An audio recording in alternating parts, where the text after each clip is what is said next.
If you're watching this video, it's time for you to become your own favorite athlete, your own favorite player.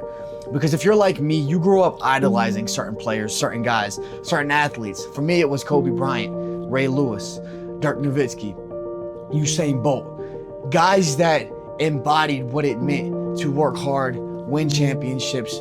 And so I would be young watching YouTube videos, watching highlight videos, wherever it would be, whatever platform it was back in the day, showing that hard work that they put in the weight room, on the basketball court, on the football field, all transpiring into what became a champion. We saw the black and white images with the motivational talk in the background and the guys like lifting weights, sweating, that Rocky cut scene that every athlete has. And that motivated us. That motivated us to want to be great when we were kids. That motivated us to want to play football, to want to play basketball, to want to run track, to want to be athletes, right? And if you're watching this video right now, you're probably not a professional athlete, so you didn't become what you wanted to become when you were a kid. But that doesn't mean that you still can't be a champion. You see, when you were a kid watching these highlight videos of these players were in their mid-20s, were in their late 20s, were in their early 30s. And so you were idolizing people of the age that you are right now. Meaning that if you were that same little kid and you saw yourself in what you're doing today, would you be proud? Would you be happy? Would you be excited to watch yourself every single day? And if the answer is no, then you got to make some changes, man. You got to start living that life. You got to start putting in the work, the same work that you got motivated by. Put in the work yourself to motivate yourself.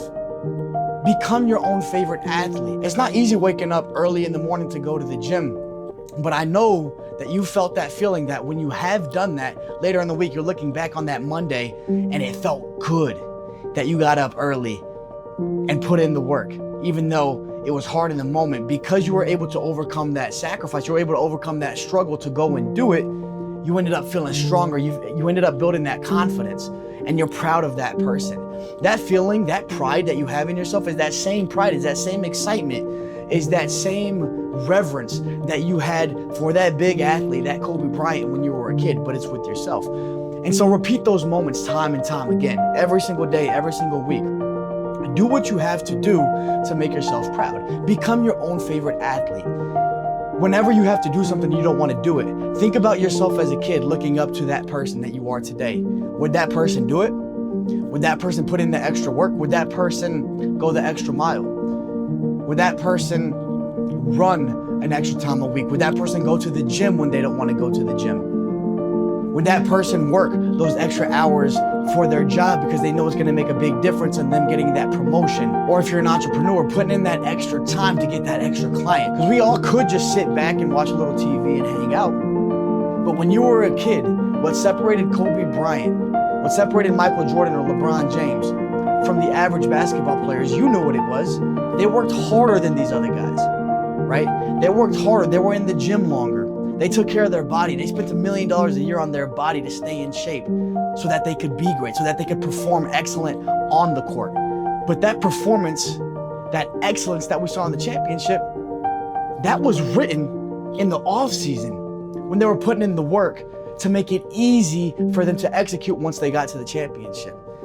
That performance wasn't just out of nothing. It wasn't out of thin air that we saw. Michael Jordan's game-winning shot against the Utah Jazz in Game 7 of 1980, whatever it was, or 1990 something. That didn't just happen out of thin air. Nah, he was practicing that same shot every single day of the previous offseason, and the offseason before that, and the offseason before that, and the offseason before that, and in the regular season in between games every single day. And that's ultimately what separated him from everybody else. And I guarantee you, the reason that you haven't accomplished what you've wanted to accomplish up to this point in your life, the reason you don't feel like you're constantly winning is because you don't look at yourself as that athlete. You don't want to look up to yourself. But you're at the point where you have to realize that there's no one else out there but you. Put yourself in the shoes of that little kid and look at yourself.